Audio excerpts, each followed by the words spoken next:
All right, everyone, I've got Miss Amy Schonhoff here for you. She will discuss mindfulness and all sorts of other great relaxation techniques.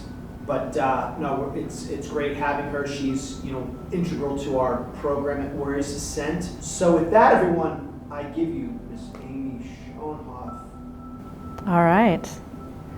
Well, here we go. Welcome, everybody, and it's good to be with you all today. So I have actually picked kind of a subtopic within the topic of mindfulness to talk with you all about today. And what I want to speak with you on is the subject of self-compassion, and how self-compassion can support us in moments when we're meeting challenge, and also in our healing trajectory, especially as it pertains to trauma healing. So what I'll be spending the first part of my time speaking with you about is just kind of outlining what self-compassion is. We'll kind of talk about kind of misconceptions about self-compassion and what self-compassion actually is in relationship to those misconceptions. I'll briefly talk about what research suggests is helpful about self-compassion, specifically with regard to trauma healing and trauma recovery.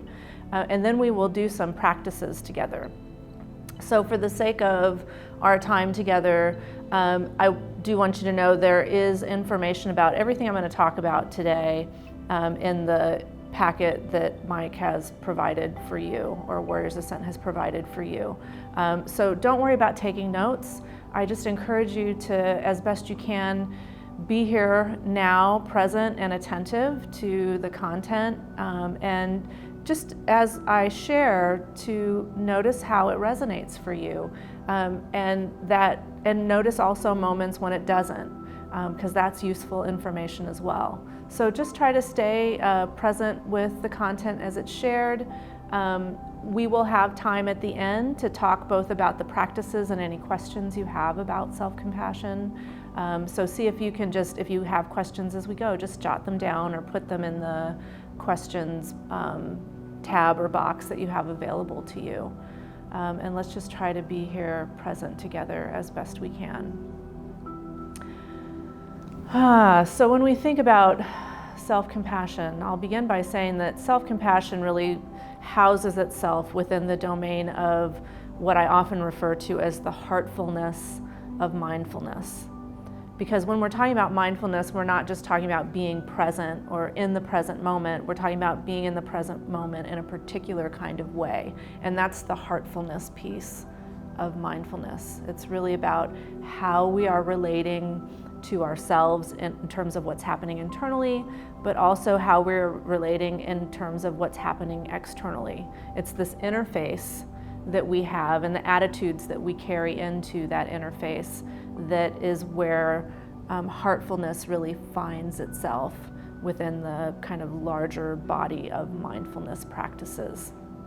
So these are actually things that we can, heartfulness are formal practices and informal practices that we can cultivate and learn and integrate into our lived experiences so that we can live not only more aware of our present moment experience, but also in a way that's more authentic in terms of meeting ourselves as we are, meeting life as it is, and I would say with a certain amount of hope and positive regard, stepping away from the mind's inclination to be judgmental or critical and moving into a space of being more kind and curious towards our experiences. So let me first define what self-compassion is. Self-compassion, formally defined, is extending compassion to ourselves in instances of perceived inadequacy, failure, or general suffering. So it's really meeting our own moments of discomfort. I mean, if you want to just hone it down, it's meeting our moments of discomfort, not distracting ourselves away from them. Self-compassion is about meeting ourselves with kindness and care when we are in a moment of difficulty. Okay, so that's what we're going to talk about and learn more about and practice together, how we do that in the moment when we are facing difficulty. Now, self-compassion really relies on kind of 3 quadrants of engagement. One has to do with kindness. That's one kind of quadrant of self-compassion. The other is shared humanity, and the third quadrant is mindfulness. So let's speak about kind of each one of these individually. When we think about kindness, this is really about offering care and self-kindness to ourselves when we experience difficulty. So switching out of the mode of being judgmental and critical towards ourselves, which can be really revolutionary, especially for those of us who have a really critical framework in terms of our thinking and thinking processes. So if you have a harsh inner critic who kind of berates you or berates what's happening to you or how you relate to yourself, this is a way to meet that self-critical voice with kindness and care and really start to reframe that relationship. So you could really look at the kindness and care of self-compassion really being an antidote to judgment and criticism. The second piece of self-compassion has to do with shared humanity, or common humanity is another way that it's talked about. So when we think about when we get into spaces where we are really having a hard time and struggling, oftentimes our mind can get us locked into the belief that what is happening to us is unique to us. You know, we can get really isolated. Our fears, our sadness, our pain can often create a sense of being alone. And oftentimes there is this sense of withdrawing and moving away from the rest of the world when we are suffering and struggling. So what self-compassion really invites us to do is to recognize that whatever perceived failures we're experiencing, or whatever perceived inadequacies we may feel about ourselves, or even the traumatic experiences we've had, to broaden our awareness and attention to recognize that we are part of a human family, and that the things that we experience, although the stories may be unique to each of us, it is a shared experience. All human beings experience illness. All human beings experience sadness. All human beings experience trauma in one form or another. It is a shared experience. So this idea of common humanity is really broadening our lens to remember that what we are experiencing is not specific to us or something that we experience alone. That this is part of being a human being. This is part of what every human being faces in one form or another throughout our life cycle. And that sense of common humanity can move us out of the place of feeling isolated or being in a space of self-pity. You know, so self-compassion and self-pity are really 2 different things, and I'll talk more about that in a moment. And then the last piece, this idea of this quadrant of mindfulness, that we can't offer self-compassion to ourselves if we can't experience or be present with our suffering. So the mindfulness piece is how we bring awareness to the present moment of suffering, right? Oftentimes when we experience discomfort or don't feel at ease within ourselves, many of us have habits around distracting ourselves, moving into activity or moving into numbing ourselves, or doing something to get away from the suffering that we're experiencing. What self-compassion is doing is inviting us into it, to be present with it, to suffer with, which is what compassion is, suffering with, and then also meeting it. How do we not only meet the discomfort, but then work to alleviate it? Okay, so the mindfulness piece has to do with being present and being able to acknowledge the moments of suffering, to not push them away, to not pretend like they're not there, to acknowledge them, hold space for them. And that is an antidote really for over-identification with our experiences, because oftentimes, especially in the case of trauma, I think we can get over-identified. Our suffering can become a story about a belief system that we hold about ourselves, what's possible for us in the world. And mindfulness can really help to pull us out of that over-identification with ourselves, along with that idea of common humanity, that we are having an experience, it's a challenging experience, yet we can still move through it. That things are constantly shifting and changing. No felt experience, whether it's physical pain in the body, whether it's cognitive thinking that is rigid and fixed and harsh, or whether it's emotions that are difficult, all of these things are transient. And mindfulness really helps us to be aware of this, that all these things are just coming and going. They are not our identity. They are not who we are. It's an experience that we're having.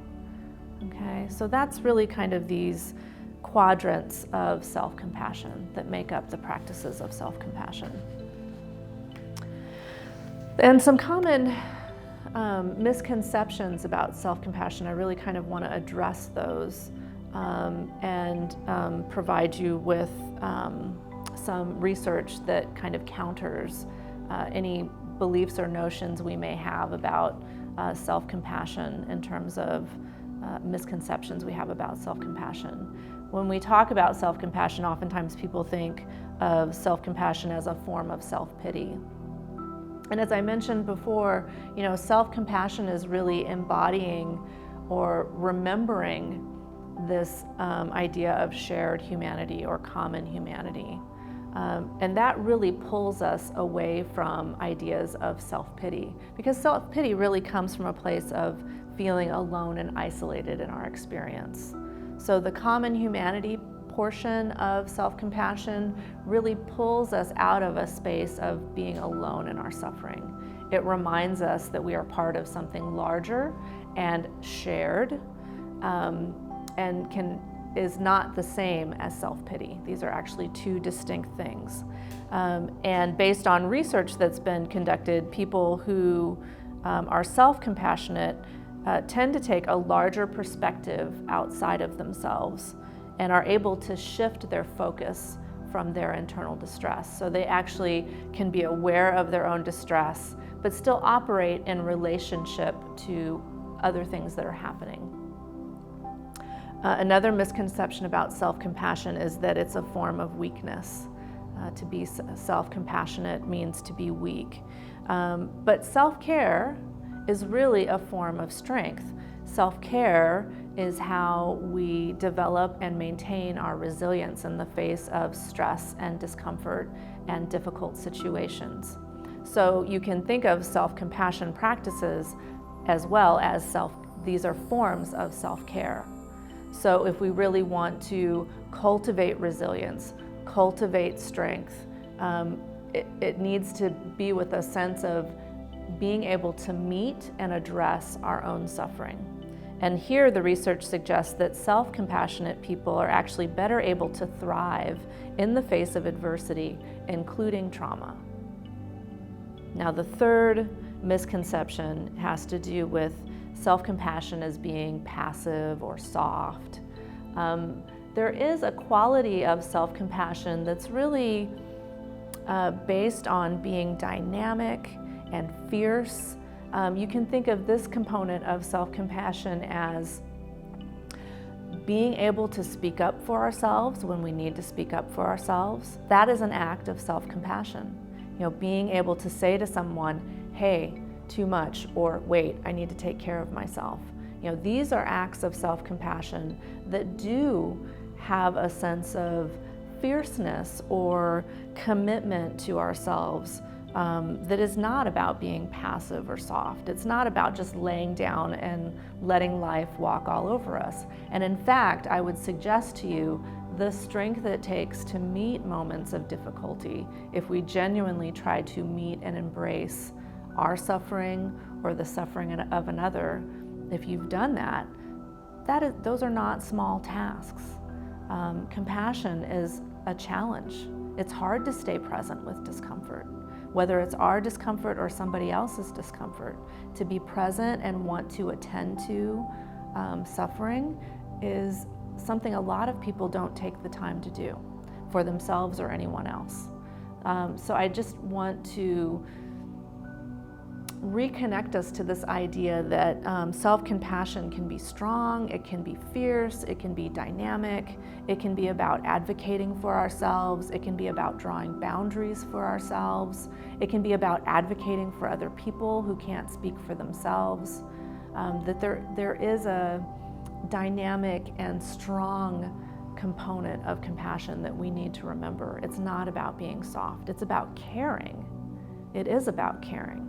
It's about saying that something is important enough to take care of, whether it's something that's happening to ourselves or something that's happening to someone else that we care about.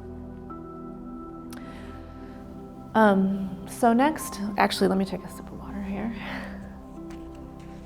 So the next thing I want to mention or talk briefly about is why self-compassion is important in the face of the work that we're doing with trauma.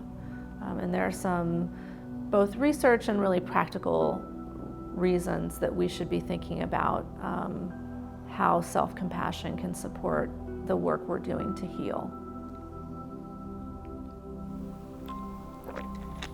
So there are really two primary, at least research-based, primary findings with regard to self-compassion in relationship to trauma and dealing with trauma. The first has to do with our ability to self-regulate.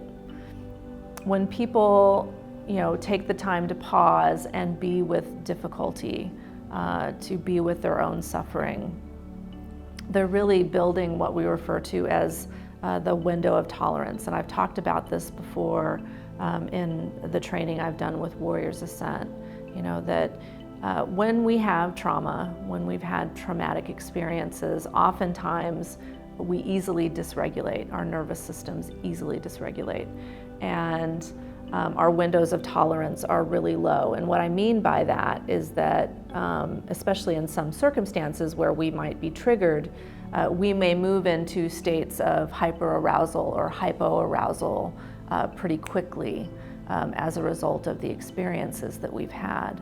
What self-compassion can really teach us how to do is learn how to slowly learn how to self-regulate. So really learning how to open that window of tolerance and using self-compassion as a means to do that. So really what we're learning how to do is modulate the sympathetic nervous system, which is tied to the fight or flight response, and also modulate the parasympathetic nervous system. And so some examples that research that's been conducted suggests that people who have greater self-compassion, they have a better ability to regulate, or they have a higher level of what they refer to as heart rate variability, which it has to do with a greater ability to self-regulate themselves. So they're really able to tap into the level of arousal within their nervous system and meet it. And meet it in ways that don't move us into hyper or hypo-arousal. And over time, as we work with the practices of self-compassion, we can learn to slowly open that window of tolerance using self-compassion practices so that we can take on more and more discomfort without becoming dysregulated. The other place that self-compassion can help us with regard to trauma work has to do with feelings of shame that many of us carry associated with our trauma. Our trauma can get really caught up in feeling like we've failed in some way or feeling like we're inadequate in some way. Many of us who have trauma histories, have to deal with carrying a certain amount of we deal with carrying around a certain amount of shame related to our trauma.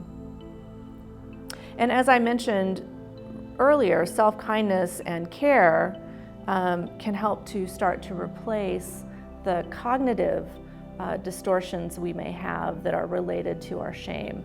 It's like meeting the internal critic with new messaging, languages that are tied to taking care of ourselves or taking care of our pain and making our pain and distress important, making it worth attending to. So we can start to kind of meet the ways, the languages of shame that we carry around with ourselves and start to insert kind of new ways of relating to ourselves. And as I mentioned before, in terms of, meeting our own shame and the discomfort of that, shame often will evoke within us, recognizing that these are just temporary feelings that are coming and going. And once again, this idea of common humanity moving us out of the isolation of shame, that self-compassion practices can really help to meet that shame in a way that is caring, and we can meet it with a sense of kindness towards ourselves. So we can really start to kind of unwind the messages of shame and the beliefs we have around ourselves that kind of keep us locked into not caring about ourselves or thinking less of ourselves. So let's do a few practices here. I'm just going to walk you through 3 different self-compassion practices, and these can be practiced, on their own individually. You can meet a moment of suffering with these practices individually. I'm gonna, for the sake of our time together today, I'm just going to be weaving them into each other, and we'll be practicing them all together. So the first thing I'm going to invite you to do is get into a comfortable position. So think about, how do you want to be sitting down right now? Do you want to be lying down right now or standing? So take a moment just to get a sense of what position you want to be in to do these practices, and any of those will work.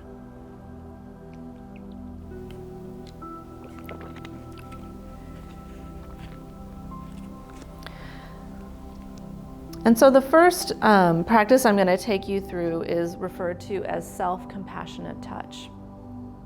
And this is one of the ways that we can meet moments of distress by providing ourselves with gentle touch that is just intended to provide some self-soothing.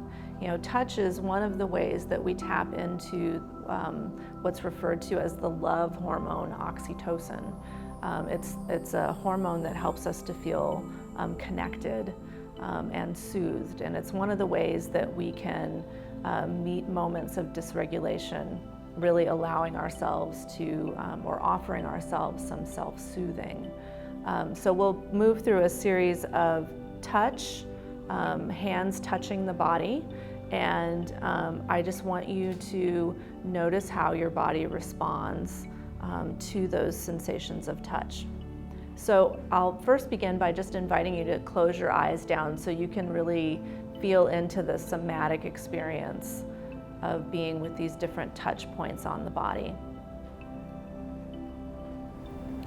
And if you don't feel comfortable having your eyes closed, of course, you can leave them open and just bring your gaze down to the floor if you're sitting, or up towards the ceiling if you're lying down, or towards a wall, and just trying to soften your gaze. So our first areas of touch, we're going to place one hand on our lower abdomen, just below the belly button, and then we're going to place another hand in the area of the heart. And you're just going to provide some gentle pressure. And as you do this, I'm just going to invite you to feel into these sensations of touch against the body. Perhaps also noticing the breath.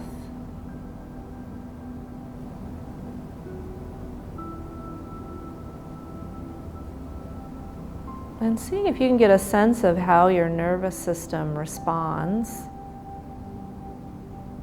to this touch of the hands on the body.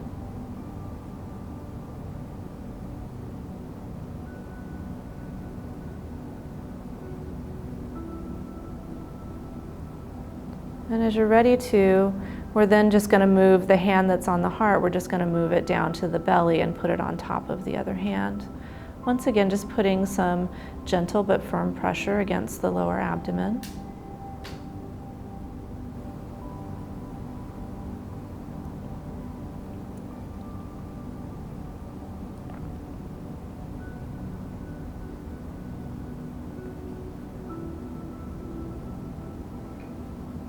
Slowly inhaling and exhaling, perhaps noticing the rise and fall of the belly.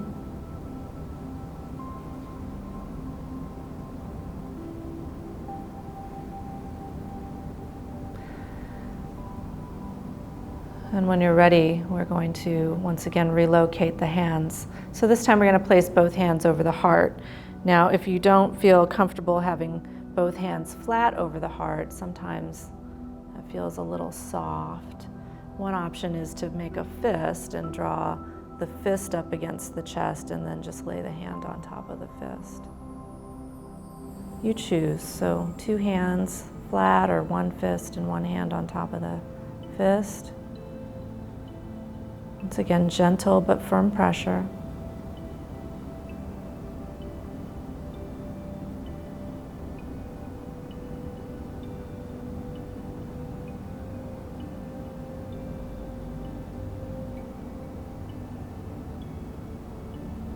And just noticing how your body responds. There's no right or wrong here. Just noticing what serves you, your nervous system.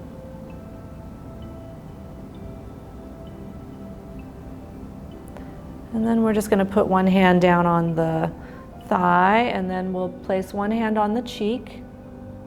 And you can even lean the head onto the palm of the hand, feeling into that sensation of touch.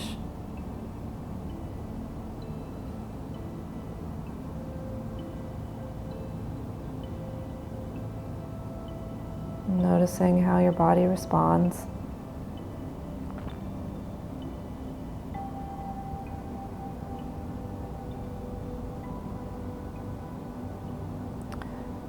And then when you're ready, taking that same hand and just placing it along the back of the neck. Just gently along the cervical vertebrae, along the back of the neck. Holding here for a moment and breathing.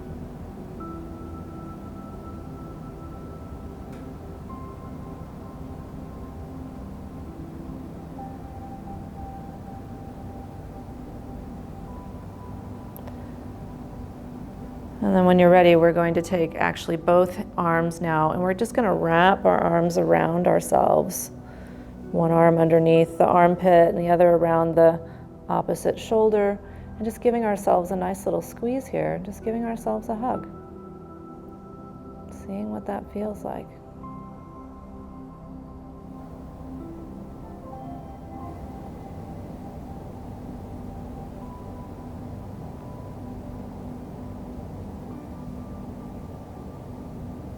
Then when you're ready, releasing your hug and just bringing your arms back down to rest on your thighs or at the sides of the body, whatever works for you.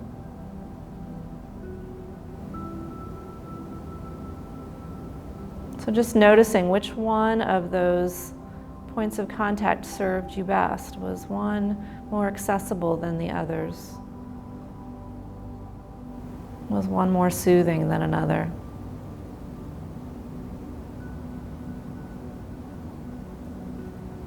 And then we're going to move into what's referred to as a self-compassion break. And this is, once again, a practice we can use in the moments of distress. It can be a short practice or it can be an extended practice, but one that really can help you tap into self-compassion. So I want you to bring to mind, an area in your life where you might be having some difficulty.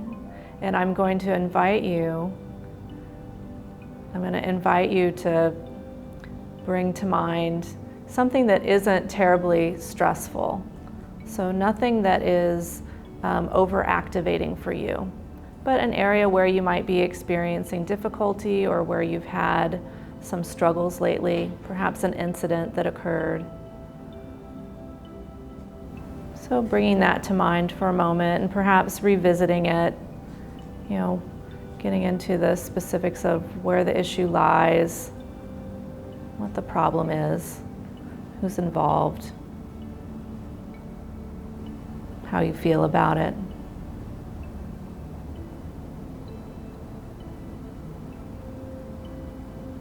So once you have a sense of this,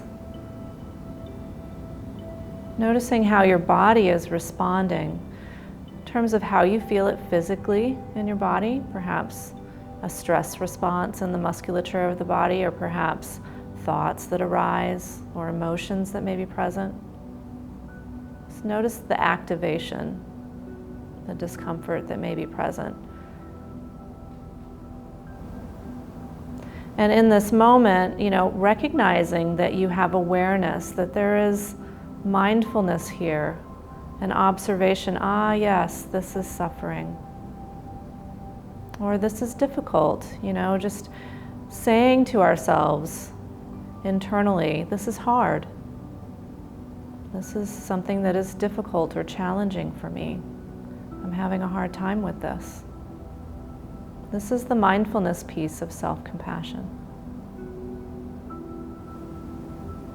And moving into the shared common humanity, recognizing that whatever you're grappling with, whatever this challenge is, it's part of being a human being, that you are not alone in this struggle. Other people struggle in similar ways, have similar feelings.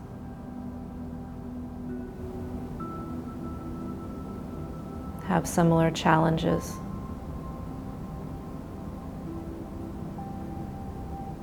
So recognizing that this is not a solitary experience, but rather part of being a human being.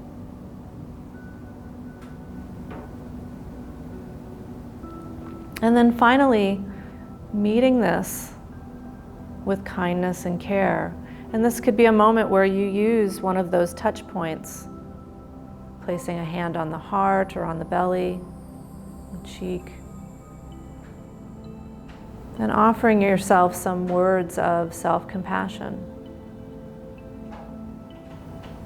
So really attending to whatever need is present for you in this moment. Perhaps you have a need for safety. Saying, may I be protected here? And if you're not feeling good about yourself or meeting some sense of inadequacy, perhaps phrases such as, I'm still learning and growing. I'm not alone in my suffering. Everybody makes mistakes. So really attending to yourself with kindness and friendliness like you would a good friend. Giving yourself the words that you need to hear right now that will support you.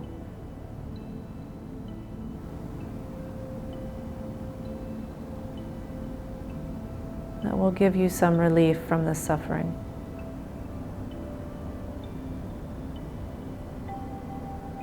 So this is what we refer to as a self-compassion break, taking a moment to just acknowledge the pain that's there, recognizing that we are part of a larger human family, that our suffering is not something we do alone. And finally, offering ourselves words of encouragement and support, much like we would a friend. Befriending ourselves, befriending our suffering.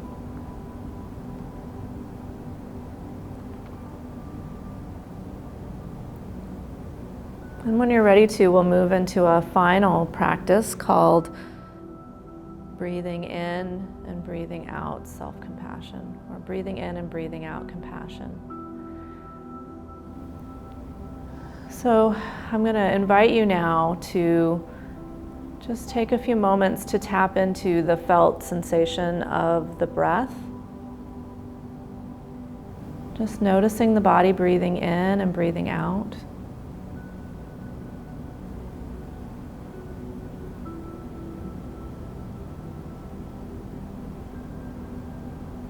And if it's problematic for you to attend to the breath and you need another anchor, you might want to see if you can sense into the beat of the heart, perhaps feeling into the pulse of the body.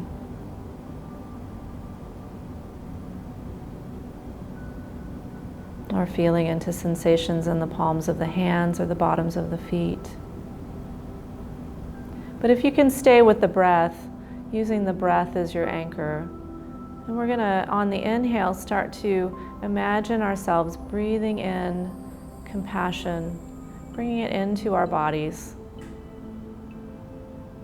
Really allowing our breath to bring some compassion into ourselves.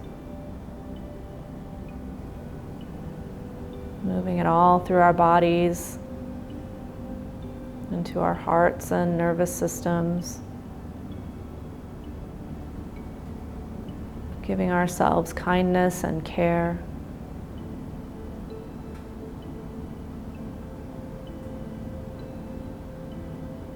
And just allowing it, each inhale to be a breath of self-compassion.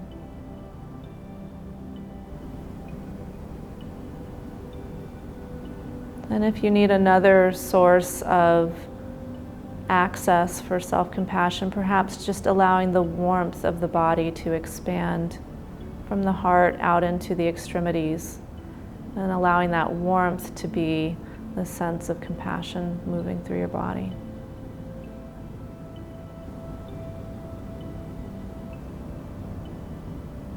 So breathing in and breathing out, inhaling self-compassion.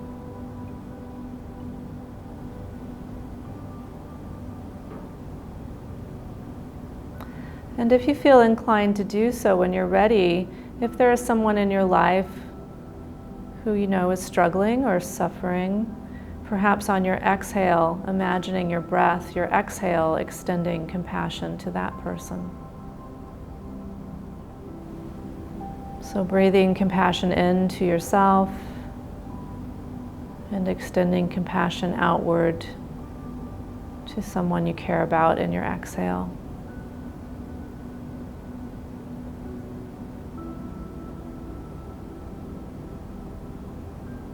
Toggling back and forth as long as that feels skillful for you. And if it doesn't, then just either returning to breathing in compassion. But if that's challenging as well, you can just focus on extending out compassion in your exhale. But just choosing what serves you best in this moment.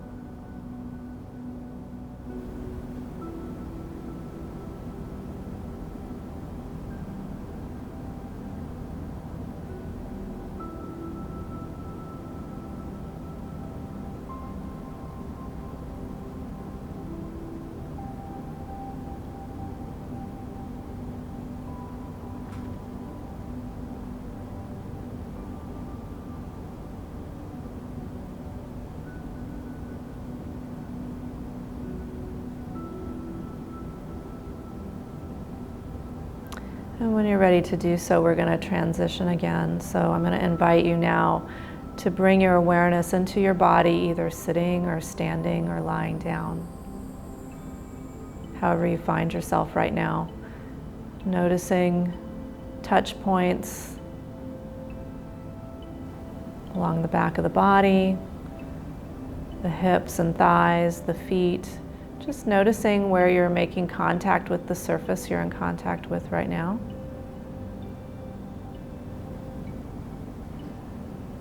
Noticing the position of the body.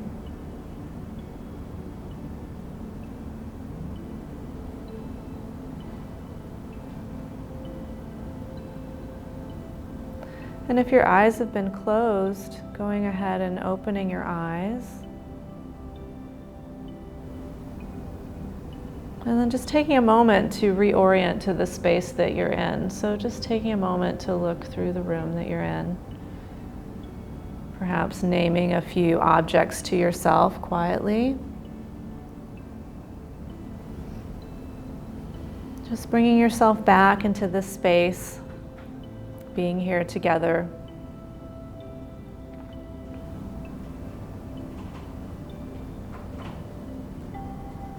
You may want to take a moment to just bring some movement into the shoulders. Or perhaps extending the arms overhead, inhaling, and floating the arms down on the exhale.